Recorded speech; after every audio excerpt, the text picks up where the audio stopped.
Meu cordial boa noite a todos os amigos que estão aqui conosco, especialmente aqueles que chegaram pontualmente para que nós tenhamos a nossa segunda videoaula.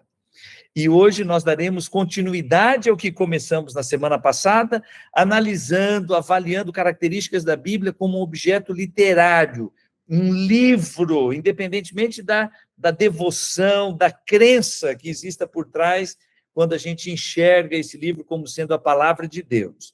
Mas vamos entender um pouquinho melhor pela perspectiva de que seja um livro, a sua história, as suas características, o seu conteúdo, e isso vai ser muito importante para a gente avançar, para a gente dar o próximo passo.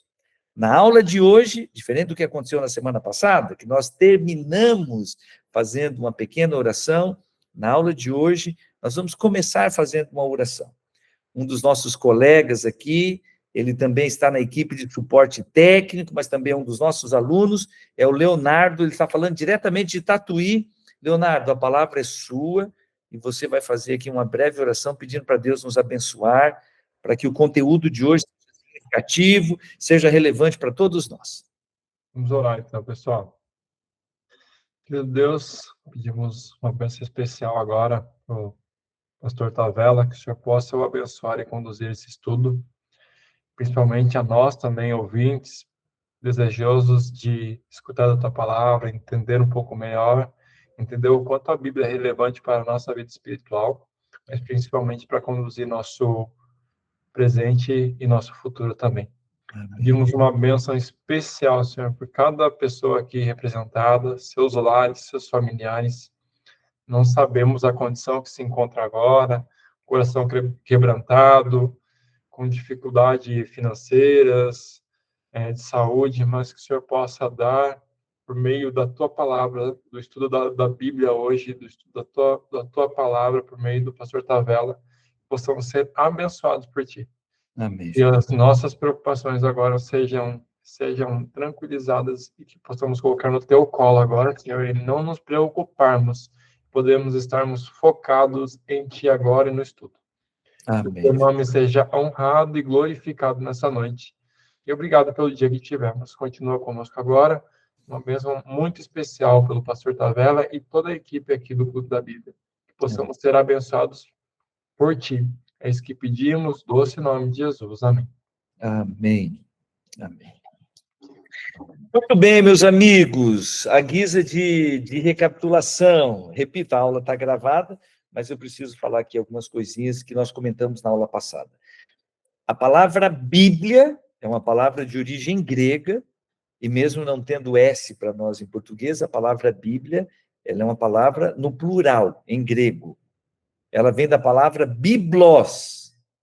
Biblos, a tradução seria livro.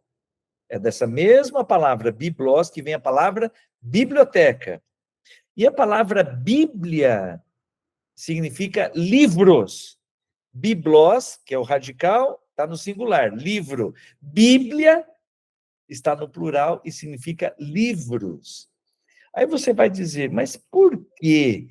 Se a gente está segurando um único volume nas mãos, por que o significado é livros? E eu posso te responder. Hoje, nesse formato, nem sempre a Bíblia teve esse formato, quando os primeiros livros da Bíblia foram escritos, eles eram em rolos, primeiramente de papiro, que era material feito de vegetal, que existia abundantemente lá às margens do rio Nilo, no Egito. Então, primeiramente eram rolos de papiro, e depois pergaminhos. As pessoas desenvolveram, a cidade que ficou muito famosa por desenvolver a técnica de produzir os rolos de couro, era a cidade de Pérgamo, lá na Ásia Menor, na região onde hoje é a Turquia.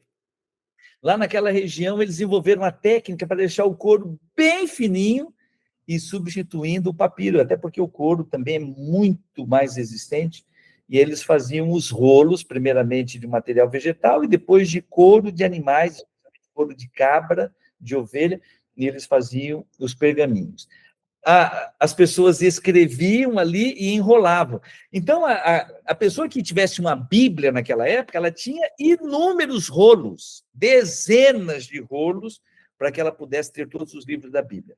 mas desenvolveram uma técnica que nós chamamos de códex. Ao invés de colocar no formato de livro, eles colocaram... De livro, perdão. Ao invés de colocar em formato de rolos, eles colocaram nesse formato aqui, que a gente abre de um lado, tem as páginas, evidentemente as páginas eram costuradas, depois eles desenvolveram uma técnica de colar as páginas, mas até hoje a melhor maneira é costurando e depois colando, né, os cadernos que a gente fala que são costurados, colando-os e colando também a capa, para que possa proteger o conteúdo. Nesse formato que nós chamamos de codex, então a gente tem o privilégio de ter tudo aqui e ir virando as páginas, muito mais prático do que era o manuseio dos rolos.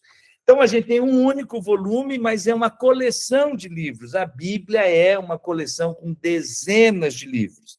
E ela está dividida em duas grandes partes. O Antigo Testamento, que são os livros escritos antes de Jesus Cristo, e o Novo Testamento, que são os livros escritos depois de Jesus Cristo.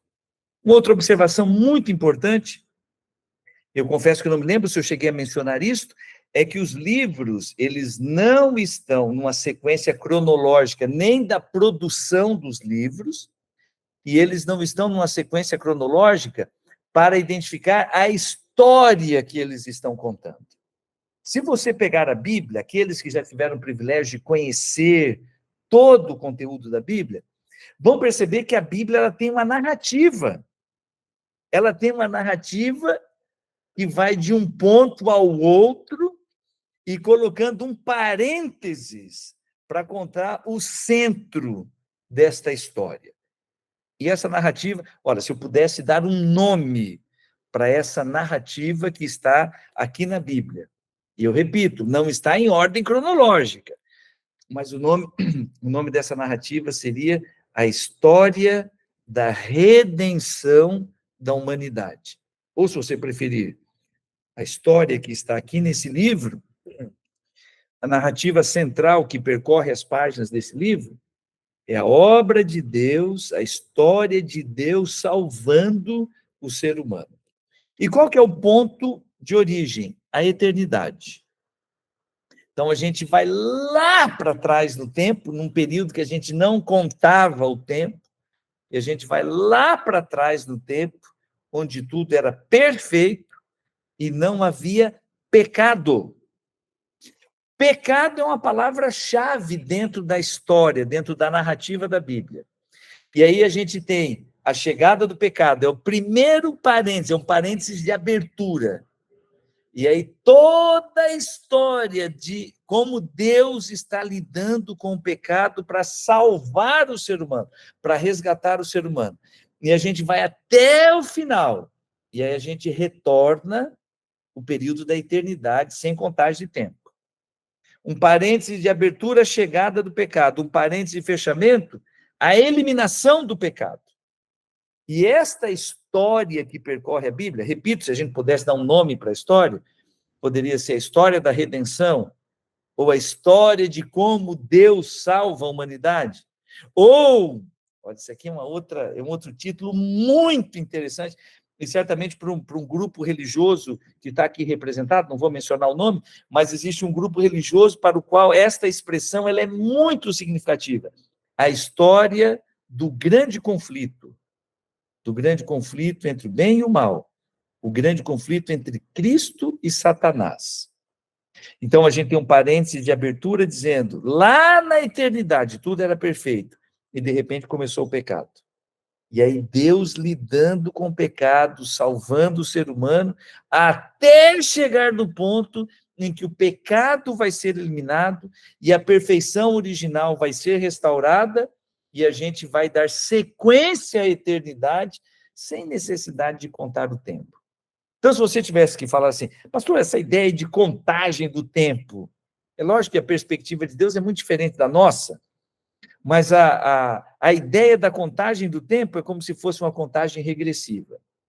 Deus, ele está numa contagem regressiva para dizer, vai chegar o momento em que eu vou conseguir eliminar o pecado e vou ter os meus filhos vivendo comigo para sempre. Esta é a história central da Bíblia. E olha que coisa interessante, eu disse a vocês, são dezenas e dezenas de livros, juntando o Antigo e o Novo Testamento, na Bíblia protestante, são 66 livros, 39 no Antigo Testamento, 27 no Novo. Na Bíblia católica, são 73 livros, 46 no Antigo Testamento, 27 no Novo.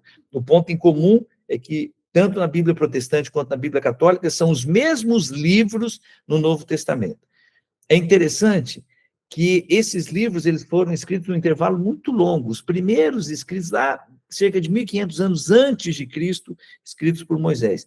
E os últimos, o último livro, especialmente, é o Evangelho de João, que foi escrito pelo apóstolo João, mesmo autor do Apocalipse, cerca de 100 anos depois de Cristo. Nesse intervalo de aproximadamente 1.600 anos, em lugares diferentes, em tempos diferentes, por pessoas diferentes. A Bíblia teve a participação de cerca de 40 autores. A Bíblia, ela consegue manter um fio de convergência, um eixo central em torno do qual vai girar toda a narrativa da Bíblia. E toda a narrativa da Bíblia é esta: Deus salvando os seus filhos. Deus lidando com o pecado para salvar os seus filhos. O grande conflito entre o bem e o mal sendo vencido, finalmente, pelo Senhor Jesus Cristo. Esse é o ponto em comum na trajetória. Pastor, se você tivesse que escolher uma palavrinha-chave para relacionar esta palavra com a narrativa da Bíblia, que palavrinha seria esta? Então, vai lá. Se você tiver que responder depois um quiz que nós vamos apresentar aí, são questõezinhas para você responder, vai lá, qual que é a palavrinha-chave? A palavrinha-chave que vai designar o propósito da Bíblia e a narrativa da Bíblia é a palavra revelação. Deus fazendo duas grandes revelações. A Bíblia chegou até as nossas mãos para ser um instrumento de Deus para fazer duas grandes revelações. Revelação número 1, que nós encontramos na Bíblia. Deus vindo ao nosso encontro para dizer assim: Deus é amor. A primeira grande revelação da Bíblia é o caráter de Deus. Ele toma a iniciativa de vir ao nosso encontro para se revelar. Ele quer dizer quem ele é. E ele toma a iniciativa para dizer: eu sou assim. Então, vamos lá. A Bíblia, ela é contada, ela é apresentada para nós numa grande narrativa, que a gente usa a expressão filosófica, numa metanarrativa. Ela tem uma grande metanarrativa, cujo propósito é revelar, em primeiro lugar, quem Deus é, o caráter de Deus. E aí a gente tem essa frasezinha que é a frase central. Está lá numa carta que o apóstolo João escreveu, 1 João 4:8. E o apóstolo João disse: Deus é amor. Deus, ele tomou a iniciativa de fazer a Bíblia chegar nas suas mãos para que você possa conhecê-lo. Todas as vezes que você ler alguma coisa da Bíblia, você deveria fazer essa pergunta: o que eu aprendi sobre Deus com essa história? O que eu aprendi sobre Deus quando eu leio, o que eu aprendo sobre Deus quando eu leio o Salmo 23? Estou pegando aqui a título de exemplo. O que eu aprendo sobre Deus quando Jesus nos ensina a fazer a oração do Pai Nosso? Quando você for orar, está lá em Mateus capítulo 6, quando você for orar, você deve dizer: Pai Nosso que estás nos céus. O que eu aprendo sobre Deus quando eu faço a oração do Pai Nosso? O que eu aprendo sobre Deus quando eu leio Jesus fazendo uma oração um pouco antes de ter que enfrentar a cruz? E essa é uma pergunta que a gente deveria ter constantemente. Se Deus ele veio ao nosso encontro para se revelar através da Bíblia, eu preciso me perguntar: o que eu aprendo sobre ele? Segunda grande revelação que nós vamos encontrar na Bíblia: qual é a vontade de Deus para a minha vida? Deus ele não nos deixou abandonados. Uma pessoa que olha para cima e diz assim: eu acredito em Deus e eu quero saber qual é a vontade de Deus para a minha vida. Deus responde: meu filho, eu estou indo ao seu encontro para lhe fazer uma grande revelação. Primeiro eu quero revelar para você quem sou eu. E, em segundo lugar, eu quero revelar para você qual é o meu propósito, qual é a minha vontade para a sua vida.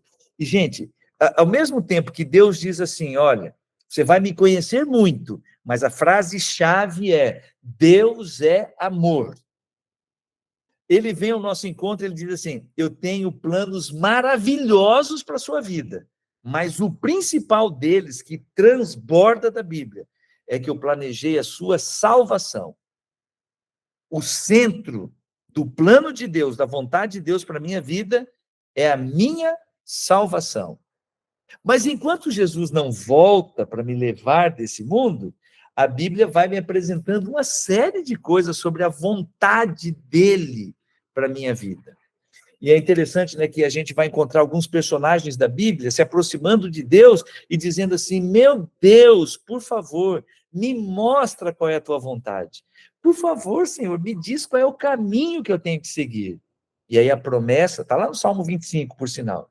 Deus dizendo que ele vai mostrar o seu caminho. Essa é uma palavra que na Bíblia inúmeras vezes para dizer: Deus vai mostrar qual é a vontade dele para a minha vida.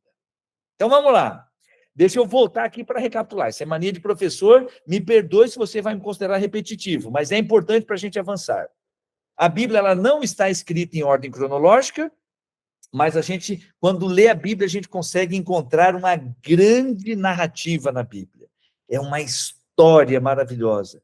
É a história de como Deus está salvando a humanidade, a maneira como Deus está lidando com o pecado. E a gente pode chamar essa narrativa de a história da redenção, a história de Deus salvando os seus filhos. Ou nós podemos chamá-la de a história do grande conflito entre o bem e o mal. Essa história começa quando surge o pecado, então a gente tem um parênteses de abertura, lá na eternidade, num ambiente de completa perfeição, surge o pecado, e a Bíblia vai apresentar um parêntese de fechamento, de encerramento dessa história, quando diz: Deus, no controle de todas as coisas, ele vai restaurar a perfeição original, e não vai haver mais pecado e nem pecadores, e os filhos de Deus estarão com ele para sempre. Essa é a história. Nesse período, ele vem ao nosso encontro e ele faz duas grandes revelações através desse livro, que a gente chama de Bíblia. As duas grandes revelações são: a primeira delas, Deus vem ao nosso encontro para dizer quem ele é. Ele quer apresentar o seu caráter. Ele quer dizer: eu sou assim. E eu poderia resumir, escolhi um versinho, eu poderia resumir Deus dizendo: Deus é amor. Ele se revelando e dizendo: Deus é amor. A segunda grande revelação que nós encontramos na Bíblia é a vontade de Deus para a nossa vida. Quando alguém diz: eu quero saber quais são os planos de Deus para a minha vida, Deus diz: pegue a Bíblia e leia, meu filho. Nesse livro maravilhoso, você vai encontrar a revelação dos meus planos para a sua vida. E a gente destaca, no meio de tantos planos maravilhosos que Deus tem para nós, a Bíblia destaca: Deus planejou a sua salvação. Ele fez tudo para você ser salvo. E ele não deixa você no escuro. Ele está mostrando qual é a vontade, qual é o caminho dele, para que você possa estar com ele um dia, livre de todas as tristezas, livre de toda a dor que o pecado causa aqui nesse mundo, e você possa viver com ele pela eternidade. Palavrinha-chave: revelação. A Bíblia é uma grande revelação de Deus para nós. Pastor, eu quero conhecer essa narrativa, eu gostaria que você destacasse assim, alguma coisa para me ajudar nessa minha caminhada, para eu tomar posse da essência da mensagem da Bíblia. Então, eu vou dizer agora para você, vou te dar dois conceitos. Primeiro deles: comece pelo centro da Bíblia. Aí você vai dizer: deixa eu ver onde que é o centro da Bíblia. A grande maioria de nós, quando pega a Bíblia e abre na metade da Bíblia, como eu estou fazendo agora, vai cair no livro de Salmos. Então, essa é uma maneira da gente dizer qual que é o centro da Bíblia. É um centro físico da Bíblia. Na metade da Bíblia, parei no livro de Salmos. Mas o centro da narrativa da Bíblia, o centro da mensagem da Bíblia, é uma pessoa. É a pessoa do Senhor Jesus Cristo. E nós temos 4 livros onde a vida e os ensinos de Jesus Cristo, eles são apresentados de forma assim muito profunda. E nós chamamos esses 4 livros de evangelhos. São os primeiros livros do Novo Testamento. Alguém aqui se lembra quais são os 4 evangelhos? Se alguém se lembrar, pode escrever aqui no chat, por favor? Vamos fazer de conta que eu esqueci. Caramba, quais são os 4 livros lá que contam a história, a vida e os ensinos de Jesus Cristo? Quais seriam esses 4 livros? Se alguém se lembrar, escreve aqui no chat, por favor. Então, esses 4 evangelhos, eles são a grande revelação da pessoa de Jesus Cristo. Aí você vai dizer, tá, pastor, mas é só os evangelhos que falam sobre Jesus? Não.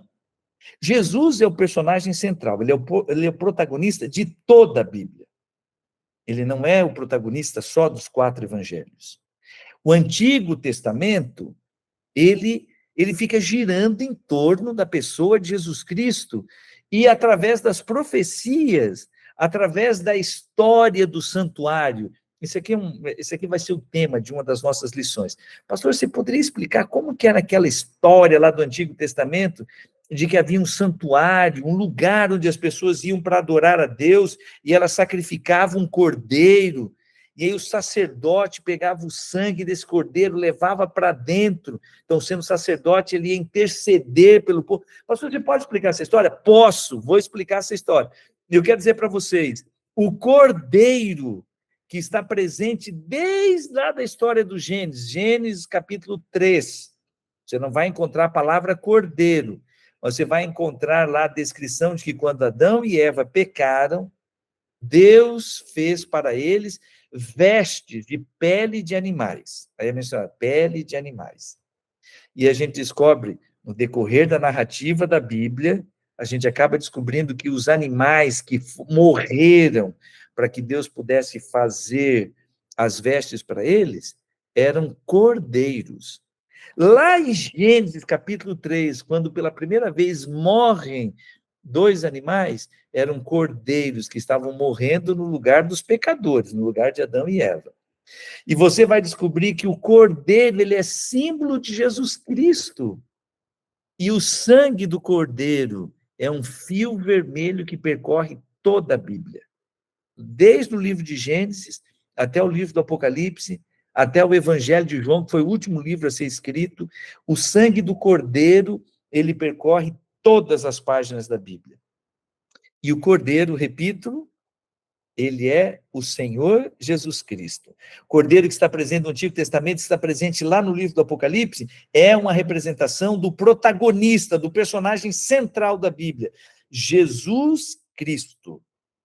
Então, a gente tem Jesus Cristo como protagonista do Antigo Testamento, e a gente tem Jesus Cristo como protagonista do Novo Testamento. Mas nós temos 4 livros para falar de Jesus Cristo, nosso Salvador, que sendo Deus, veio ao mundo, assumiu a forma humana, viveu aqui conosco, teve um ministério público de pouco mais de 3 anos, morreu na cruz, ressuscitou e voltou para o céu, onde ele intercede por nós. E os 4 evangelhos, eles estão contando essa história. Deixa eu ver aqui quem escreveu. Claudemir colocou Mateus, Marcos, Lucas e João. A Tânia colocou Marcos, Mateus, Lucas e João. A Viviane, Mateus, Lucas, João, Marcos. Mateus, o Juan colocou. Gente, só tem aluno nota 10 aqui. O Leonardo colocou Mateus, Marcos, Lucas e João. Alguns colocaram na ordem certinha. Mateus, Marcos, Lucas e João. Mas os que responderam aqui, responderam perfeitamente corretamente. Nós temos aqui os 4 evangelhos. Meus amigos, este é o centro da Bíblia. E estou falando aqui com todo respeito àqueles que podem discordar, tá bom? Não tem problema. Isso aqui não está escrito em lugar nenhum da Bíblia. Eu só estou dizendo que a pessoa de Jesus Cristo é o protagonista da Bíblia. E temos os 4 evangelhos onde a vida e os ensinos de Jesus são colocados como destaque para preencher aquelas dezenas, pouco mais de uma centena de páginas. E agora vem um detalhe muito interessante.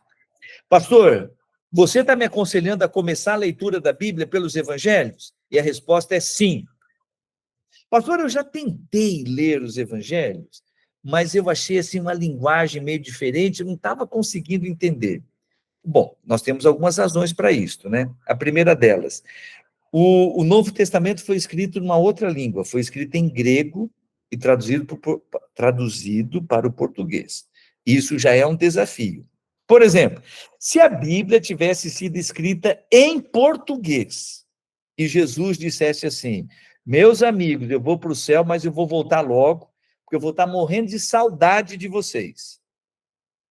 Aí a gente fosse traduzir a Bíblia do português para outra língua. Alguns aqui falam inglês, alguns aqui falam espanhol, alguns aqui falam francês, e aí já sabe o que eu quero dizer. Como é que eu vou traduzir a palavra saudade? Você sabia que em espanhol não tem a palavra saudade?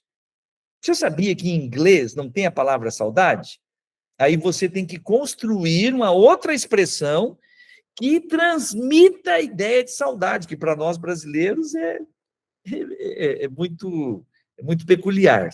Então, se alguém que fala inglês tivesse que traduzir, a pessoa vai dizer assim: eu sinto muito a sua falta. Então, Jesus está dizendo assim: eu vou voltar logo, porque eu vou estar sentindo muita falta de vocês. Estou parafraseando aqui, tá bom? Uma tradução. A Bíblia foi escrita em grego e ela foi traduzida para o português. Isso aqui já coloca um desafio para nós. Outro grande desafio. O Novo Testamento, ele foi escrito, depois que Jesus foi embora para o céu, ele ressuscitou no ano 31, os primeiros livros a serem escritos, eles foram escritos cerca de 20 anos depois. E os últimos livros foram escritos pelo apóstolo João, especialmente o último livro, aproximadamente 50 anos depois do primeiro livro a ser escrito. Então, num período de mais ou menos 50 anos, todos os livros do Novo Testamento foram escritos. E isso foi no primeiro século, entre o ano 50 e o ano 100 da nossa era, depois de Cristo. Eu estou arredondando aqui, tá? Estou colocando números arredondados. Meus amigos, lá naquela época, existiam coisas que não existem hoje. E os recursos de linguagem, eles eram bem desafiadores. Então, eu estou traduzindo de uma outra língua, estou traduzindo de um outro tempo. Mas para deixar a coisa mais delicada, eu também estou traduzindo de um outro lugar. Tem coisas que só existem no Brasil. Bom, me disseram que jabuticaba é um negócio do Brasil. Então, aí você imagina alguém dizendo assim: Jesus, quando esteve aqui na Terra, ele parou embaixo de um pé de jabuticaba e ele comeu aquilo assim de encher a barriga. Agora, como é que eu vou traduzir isso para outra língua? Se não tem jabuticaba em outro lugar. Agora, assim, vou ter que arrumar uma palavra aqui para substituir. Que palavra que eu uso? Ele vai escrever jabuticaba do mesmo jeito. E quem vai ler que se lasque para descobrir o que é aquilo. Então, meus queridos, entender o texto bíblico tem alguns desafios.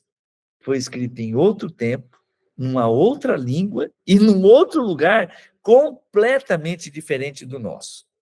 Isto gera alguns desafios para nós entendermos. Tem alguns textos que são maravilhosos quando a gente consegue entendê-los, mas no primeiro momento a gente leva, mas o que é isso? E eu queria dar um exemplo aqui, ó. Evangelho de Mateus, capítulo 11, o verso 28. Jesus diz assim: coloquem sobre vocês o meu jugo. Foi traduzido dessa maneira para o português. Porque o meu jugo é suave e o meu fardo é leve.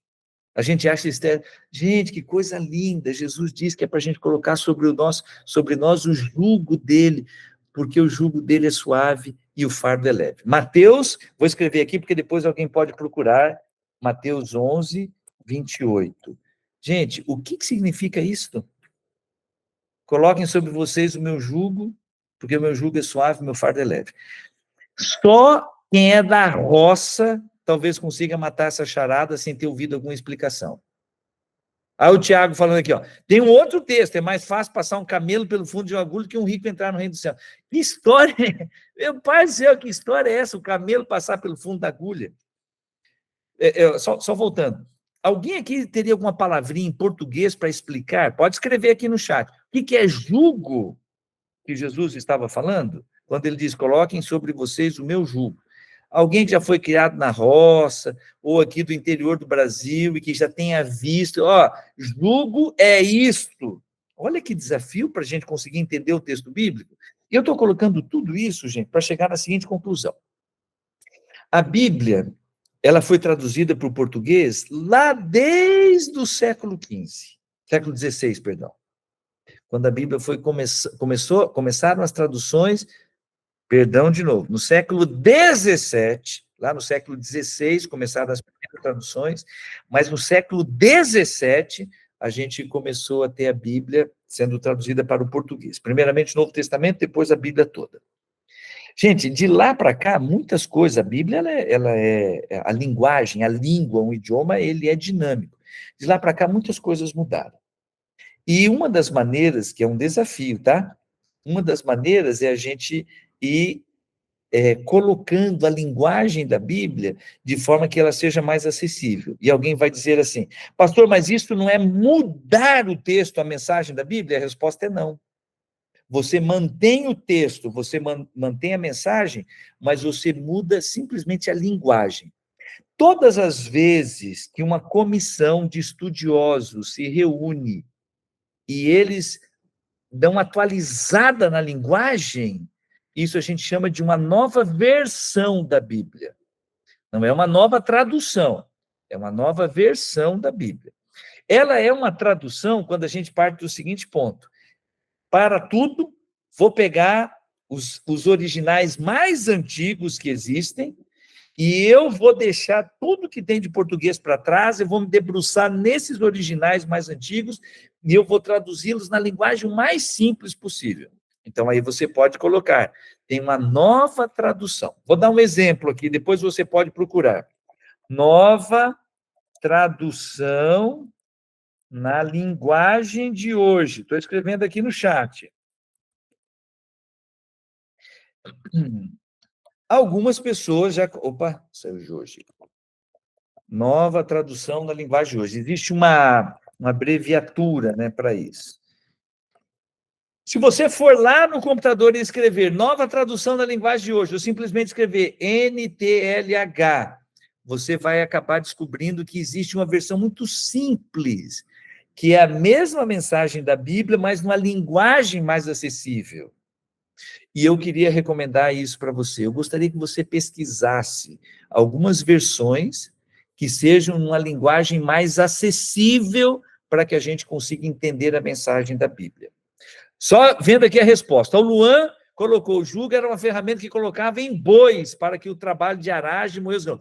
Exatamente. Depois o Claudemir colocou, o jugo era algo de madeira, uma trave de madeira que se colocava no pescoço do boi, para ele não ficar invadindo o pasto do outro. Na verdade, a ideia era a seguinte, pegar o trabalho com os bois na roça é feito com uma junta de bois. Você pega 2 bois, de preferência que tenham basicamente o mesmo tamanho e o mesmo peso, para você não forçar um ou outro.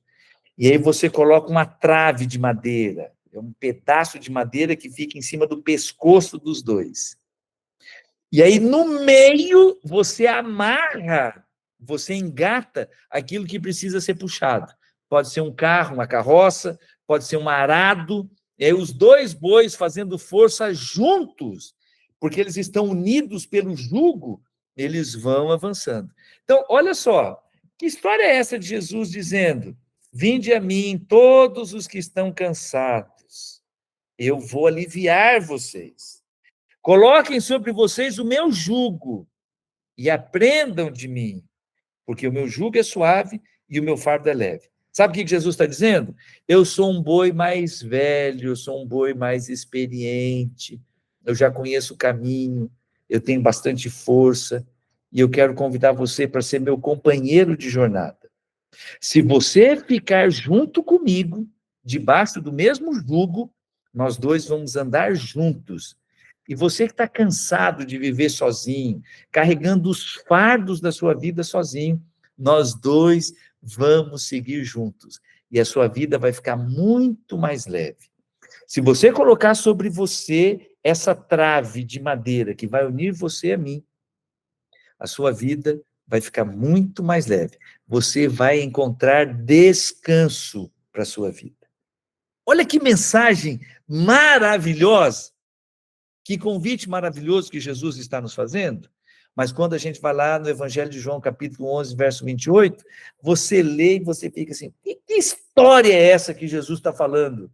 Vinde a mim todos os que estão cansados e sobrecarregados, eu vos aliviarei. Tomai sobre vós o meu jugo e aprendei de mim, porque eu sou manso e humilde, e o meu jugo é suave, e o meu fardo é leve. Agora eu estou dando aqui uma explicaçãozinha rapidinha para vocês, mas eu queria resumir com esses dois conselhos. Conselho número 1, comece a leitura da Bíblia pelo centro da Bíblia, que são os evangelhos. Ali você vai encontrar a vida e os ensinos de Jesus Cristo. Segundo conselho, procure uma versão da Bíblia que seja numa linguagem mais atual. E aí você vai poder ler o texto e vai entendê-lo de forma mais simples. Pastor, eu não tenho acesso a uma Bíblia com uma linguagem mais acessível, mas eu gostaria. Descobre uma maneira de fazer contato com o Clube da Bíblia. Manda um e-mail para nós. Ou tenta descobrir um jeito de mandar uma mensagem lá para o administrador do grupo. Ou escreve alguma coisa aqui no chat. Eu preciso ter acesso a uma Bíblia. E a gente vai descobrir uma forma aí da gente ter acesso a uma Bíblia. Por sinal, Tiago, que bom que você falou, cara, eu já tinha me esquecido. Hoje a gente tem um sorteio. São 2 Bíblias ou uma só, Tiago? Uma Bíblia. Nós temos um sorteio de uma Bíblia. Nova versão. Como que é? Nova versão transformadora? NVT, nova versão transformadora. Eu me encantei quando eu li a Bíblia nessa versão. Muito acessível, maravilhosa. Hoje nós vamos sortear para alguém uma Bíblia nova versão transformadora. Mas depois você descobre um jeito aí de falar com a gente aqui no Clube da Bíblia. Eu quero ter acesso a uma Bíblia, como é que eu posso? E a gente vai facilitar isso aqui para você, tá bom? Gente, não me deixe esquecer, quando eu terminar a aula, a gente tem que fechar aqui. A gente vai encerrar a gravação e eu vou dar um recado e a gente vai ter o sorteio. Eu já tô terminando aqui, tá bom? Deixa eu só ver aqui um detalhezinho e eu já vou abrir aqui para a gente fazer esse encerramento, tá bom?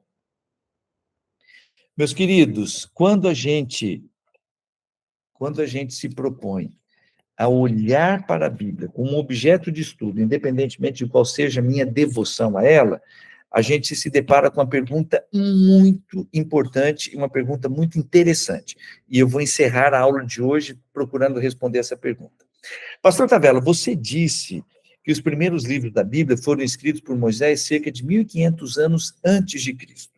Vou mencionar aqui alguns livros que Moisés escreveu. O primeiro livro da Bíblia a ser escrito não foi o livro de Gênesis, foi o livro de Jó. Moisés é o autor do livro de Jó. Mas Moisés também é o autor do livro de Gênesis, Êxodo, Levíticos, Números e Deuteronômio. Esses 5 primeiros livros da Bíblia, que nós, agrupados, nós os chamamos de Pentateuco, penta de 5. Então, o Pentateuco, os 5 primeiros livros da Bíblia, foram escritos por Moisés.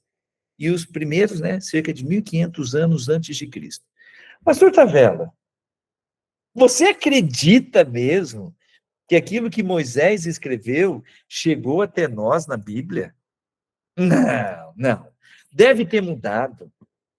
Teve uma época aí que uma igreja muito poderosa, muito famosa, ela distorceu os conteúdos da Bíblia e usou tudo isso como instrumento de poder. Usou essa distorção, essa mudança na Bíblia para poder dominar as pessoas. Ah, pastor Tavella, que ingenuidade que você acredita que as coisas que foram escritas chegaram até nós. Você teria alguma evidência para dizer que o texto da Bíblia não foi alterado? E a resposta é: nós temos algumas evidências. Não tem como provar, por razões óbvias, A gente não consegue provar. Mas nós temos algumas evidências muito grandes para dizer o texto da Bíblia não foi alterado. E os principais livros que são questionados são os livros do Antigo Testamento, evidentemente porque eles são os livros mais antigos da Bíblia. Deixa eu só ajustar aqui a iluminação para a gente não alterar aqui o finalzinho da aula. Mas eu vou escrever aqui no chat, porque depois você pode pesquisar. A gente vai fazer chegar às suas mãos? Os manuscritos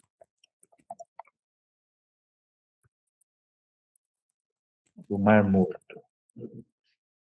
Os manuscritos do Mar Morto. Eu escrevi uma coisinha aqui para você pesquisar, tá bom? E que a gente considera que é uma grande evidência de que o texto bíblico merece a nossa confiança.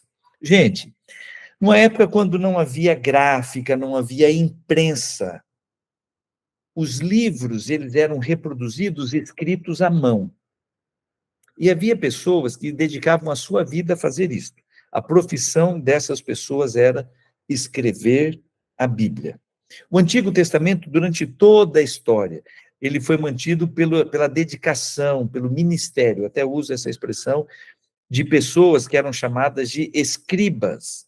A vida deles era acordar de manhã, se consagrar a Deus, porque eles faziam isso com muita devoção, e reproduzir o texto da Bíblia. Faziam isso com muita seriedade, com muita dedicação. Depois, na Idade Média, lá nos mosteiros, e aí a gente está falando especialmente dos livros do Novo Testamento, havia monges, haviam estudiosos que dedicavam a vida a isto, a conservação e a reprodução do conteúdo da Bíblia. Aí, repito, tá, mas interesses escusos, algumas pessoas pensando assim, já que a Bíblia está recebendo a confiança de tantas pessoas, será que eles não alteraram o conteúdo? Quando a gente chegou ali na virada do século XIX para o século XX, houve um movimento entre estudiosos, entre acadêmicos, um movimento muito forte, trazendo descrédito ao texto da Bíblia. E a gente chama esse movimento de liberalismo teológico, até a gente usa essa expressão, né? Liberalismo teológico. A gente chama esse movimento de um movimento de modernismo, na verdade, mas de contestação. De contestação a essa crença de que o texto bíblico merecia confiança. Aí, olha só o desafio, né? Quais eram os textos mais antigos que poderiam ser comparados com os textos no século XX? Eram textos lá do ano 900, do ano 1000 depois de Cristo. Aí você vai dizer, poxa vida, livros muito antigos, manuscritos muito, muito antigos, mas que já eram produzidos cerca de 900 anos depois de Cristo. Qual a garantia de que nesses 900 anos, mais ou menos, o texto não tenha sido mudado? E aí, diante dessa incógnita, dessa dúvida, sempre pairava a crítica. Os textos da Bíblia foram alterados. Mas, em 1947, um gurizinho, um rapazinho que estava cuidando de cabras, numa região desértica, às margens do Mar Morto, lá na Palestina. Ele estava procurando as cabras e às vezes as cabras saíam se escondendo em cavernas, em buracos que havia nas montanhas ali ao redor do Mar Morto. E ele tinha uma estratégia, ele chamava as cabras não vinham, ele pegava pedras e jogava nesses buracos, nessas cavernas. Aí acertava a cabra vinha correndo para fora. E aí, num determinado buraco, ele jogou a pedra e fez o barulho de alguma coisa quebrando. Pegou mais uma pedra, jogou quebrando de novo. Eu estou resumindo aqui a história, depois você pode pesquisar mais detidamente. Resumidamente, essas coisas que estavam quebrando eram jarros de barro, onde foram conservados rolos, livros da Bíblia. Esses livros foram armazenados ali, mais ou menos lá pelo ano 60 depois de Cristo, numa comunidade religiosa, que era a comunidade dos essênios, ou essenos. Essa comunidade religiosa, eles eram muito religiosos, e eles escreviam a Bíblia, tinha ali diversos livros da Bíblia, que eram tesouros muito preciosos para eles, e eles estavam sob ameaça do Império Romano, do exército romano. Ali no final dos anos 60, eu estou arredondando aqui, lá pelo ano 68 depois de Cristo, o general Tito, que era o general do exército romano, ele veio, invadiu aquela região, e ele foi guerrear contra essa comunidade. E a comunidade diz, vem o exército, eles vão passar por cima de nós, eles vão liquidar com tudo. Vamos esconder as coisas que nós temos aqui de preciosas.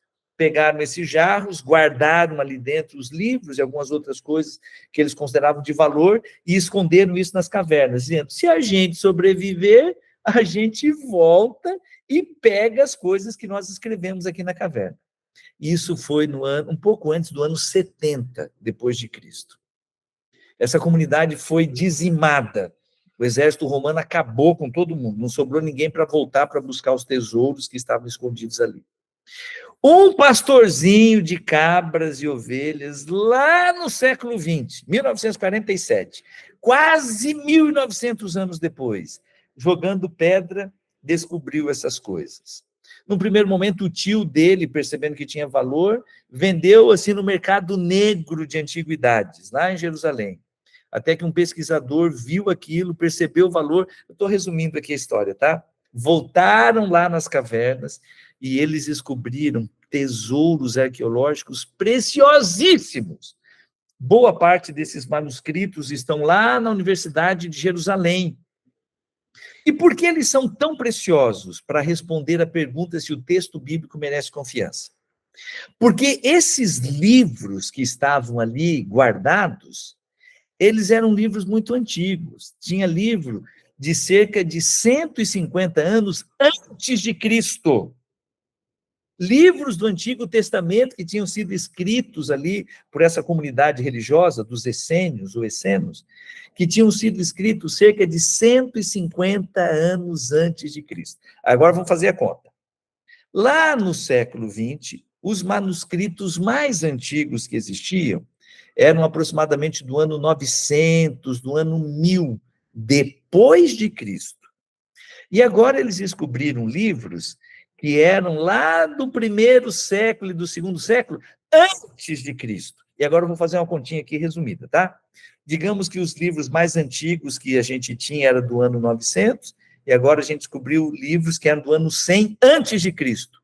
Então, nós tínhamos manuscritos 1000 anos mais velhos do que os manuscritos mais antigos, e serviam como base para a gente fazer as traduções da Bíblia.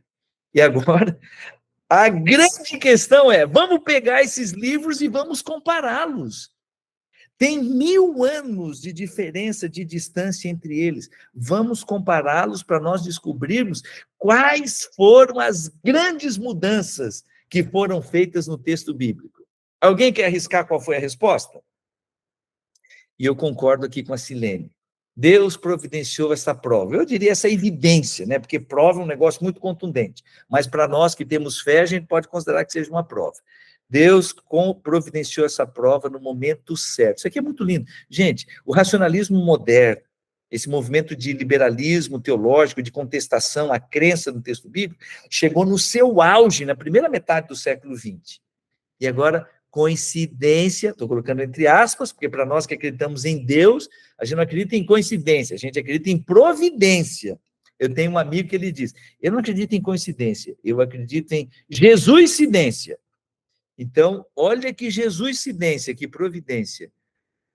Deus preservou aqueles manuscritos por 1000 anos, para que no momento certo eles fossem apresentados e eles pudessem calar os críticos que estavam trazendo descrédito ao texto bíblico.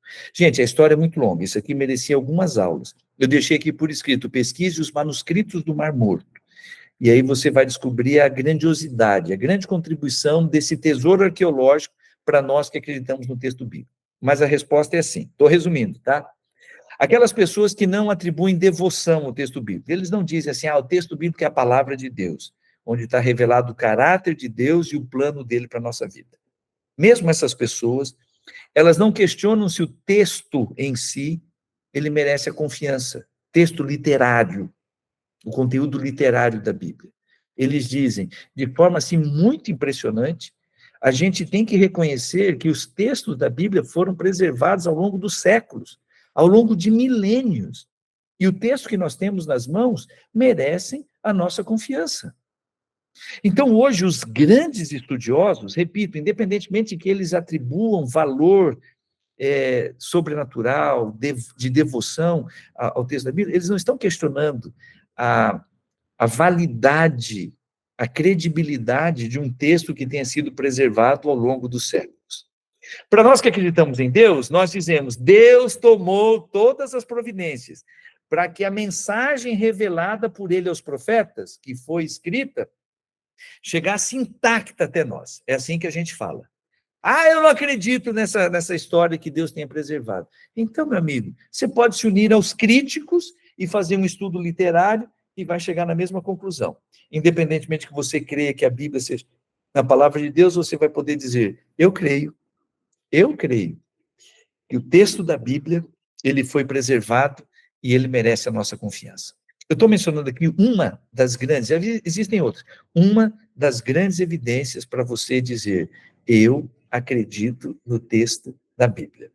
E com essa contribuição, estou encerrando a aula de hoje, repito, olhando para a Bíblia como um objeto de estudo da perspectiva literária. Recapitulando o que eu falei hoje, a Bíblia não está em ordem cronológica, mas ela tem uma narrativa cronológica. E a gente chama essa narrativa de história da redenção, ou a história do grande conflito entre o bem e o mal. Nessa grande metanarrativa, nessa grande narrativa bíblica, nós temos um protagonista, nós temos um personagem central, e ele é o Senhor Jesus Cristo. Mesmo antes da encarnação, sendo representado pelo Cordeiro, que está presente nas páginas da Bíblia toda, o Cordeiro que morre no lugar do pecador, e que simboliza a pessoa de Jesus, ou no Novo Testamento, e aí a gente pode dizer, é o centro. Se Jesus é o personagem central da narrativa da Bíblia, o centro da Bíblia é os evangelhos. Não sei se fica correto dizer isso, né? A concordância. O centro da Bíblia é os evangelhos, ou o centro da Bíblia são os evangelhos? Depois algum professor de português ou uma professora me corrija aí, por favor. Então a gente vai para o centro da Bíblia, os evangelhos, onde eu quero conhecer a pessoa, a vida e os ensinos de Jesus, e eu estou sugerindo, procure uma versão, uma linguagem onde você vai poder assimilar bem esse conteúdo. Daí vem a pergunta, mas será que o texto da Bíblia não foi modificado? Temos algumas evidências arqueológicas maravilhosas, científicas, para dizer, o texto da Bíblia foi preservado, ele merece a nossa confiança. E eu escolhi um versinho da Bíblia relacionado ao protagonismo de Jesus para a gente encerrar o estudo de hoje. Você pode acompanhar comigo? Eu vou escrever aqui no chat, e aí você procura aí na sua Bíblia. Evangelho de João, eu vou repetir como é que a gente encontra uma referência bíblica. Primeiro você vai no livro, é o Evangelho de João, é o 4º livro do Novo Testamento. E aí você procura o capítulo, que é o número grande que está aí no meio das páginas, em negrito, bem grandão. Capítulo 5, e nós vamos ler o verso 39 e o verso 40. Eu só escrevi 39 lá, mas é o verso 39 e 40. Jesus, ele está num debate com alguns líderes religiosos que estavam desqualificando o seu ministério, aquilo que ele veio fazer aqui na terra, e aí Jesus, num determinado momento, conversando com eles, colocou em questão o assunto da Bíblia, e ele diz assim, aqui Jesus vai usar uma expressão, tá? Ele vai se referir à Bíblia dos seus dias, usando a expressão Escrituras, que era um termo muito comum ao se referir à Bíblia. Na minha Bíblia, o texto diz assim, Jesus dizendo para eles, vocês examinam as Escrituras porque acreditam encontrar nelas, nas Escrituras, a vida eterna. E são as Escrituras que dão testemunho de mim. Jesus está dizendo, as Escrituras dão testemunho de mim. E agora ele encerra fazendo um lamento, que é o verso 40. Contudo, vocês não querem vir a mim para encontrar vida. Por que esse texto é tão importante? Eu quero destacar aqui duas coisas. A primeira é quando Jesus diz para aqueles líderes religiosos, vocês estão examinando as Escrituras porque vocês acreditam que vocês vão encontrar nelas o caminho da vida eterna, o caminho da salvação. E eu quero dizer para vocês que as Escrituras, e aí uma forma muito especial referência ao Antigo Testamento, as Escrituras, elas estão dando testemunho, elas estão falando de mim. Elas estão me colocando, contando a minha história, dizendo que eu virei ao mundo, que eu viria ao mundo para ser o Salvador, e eu estou aqui. E vocês, com a Bíblia na mão, vocês não querem vir a mim. Então, as duas coisas que eu quero destacar. Primeira, as Escrituras apontam para Jesus. Foi Jesus que disse isso. E a segunda coisa que eu quero destacar. Não existe tragédia maior do que alguém correr até a Bíblia buscando conhecê-la e transformar isso num fim em si mesmo. Eu quero o conhecimento da Bíblia. sem chegar na pessoa de Jesus Cristo. E hoje eu já quero abrir esse conceito importantíssimo. Só faz sentido, para nós que entendemos a Bíblia como sendo a palavra de Deus, só faz sentido a gente correr até a Bíblia, se por um acaso estivermos na busca da pessoa de Jesus Cristo.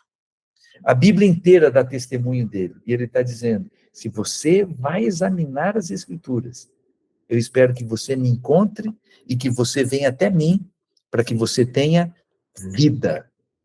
Eu desejo isso para você de todo o coração. Você que embarcou nessa jornada, fazendo parte do Clube da Bíblia, para conhecer a palavra de Deus. Eu queria desafiar você a tomar a Bíblia nas mãos, dizendo, Senhor, eu quero ter um encontro contigo. O Tiago me fez aqui uma gentileza, falando, né, de uma versão, a Bíblia que nós vamos sortear hoje, a nova versão transformadora, e ele colocou aqui nessa linguagem. Jesus dizendo ali para os líderes religiosos, vocês estudam minuciosamente as Escrituras porque creem que elas lhes dão vida eterna. Mas as Escrituras apontam para mim, e, no entanto, vocês se recusam a vir a mim para receber essa vida. Vocês perceberam? São palavrinhas um pouquinho diferentes, mas tentando simplificar o entendimento da mesma mensagem. Felizardo, o camarada, a pessoa, a nossa amiga, o nosso amigo que for sorteado para receber a nova versão transformadora. Mas feliz mesmo é aquele que, tendo a Bíblia nas mãos, vai buscar a pessoa de Jesus Cristo e vai ter um encontro com ele. Deus te abençoe. Nós estamos encerrando agora a aula de hoje. Tiago, com a sua permissão, quero fazer uma pequena oração, pedindo para o Pai do Céu fazer com que a mensagem de hoje seja significativa para todos os que estão aqui. E aí, terminando a oração, você encerra a gravação para eu poder dar um recadinho e a gente fazer o sorteio. Vamos orar. Pai do céu, nosso Deus, obrigado pelo encontro que tivemos hoje, por podermos meditar um pouquinho mais da tua providência, fazendo com que a tua palavra chegasse às nossas mãos. Obrigado por evidências tão grandiosas. Obrigado, acima de tudo, pela fé que nos conduz a esse livro sagrado e nos ajuda, Senhor, a ter um encontro com Jesus Cristo nas páginas sagradas da Bíblia. E que isso enche nosso coração de paz, de alegria e de vida eterna. É o que nós pedimos, rogando, Senhor, que o Senhor nos dê uma boa noite, o Senhor abençoe a cada amigo do Clube da Bíblia que está aqui nessa jornada, de que o conhecimento possa ser transformador para todos nós. Oramos em nome de Jesus. Amém.